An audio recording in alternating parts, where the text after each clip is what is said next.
12ই ফেব্রুয়ারি বাংলাদেশে যেটা প্রতিষ্ঠিত হয়েছে, যেটা গণতন্ত্রের বদলে বাংলাদেশে জিয়াতন্ত্র প্রতিষ্ঠা করা হয়েছে।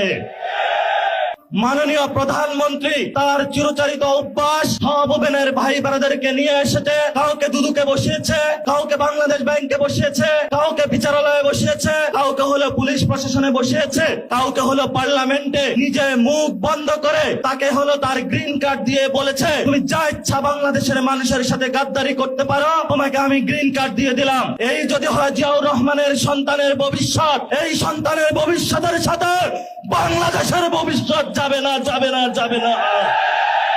সরকার যে পরিকল্পনা করছে বাংকার বানানোর জন্য, আমরা সেই বাংকারে গিয়ে উপস্থিত হয়ে বলবো বাংলাদেশ স্বাধীন।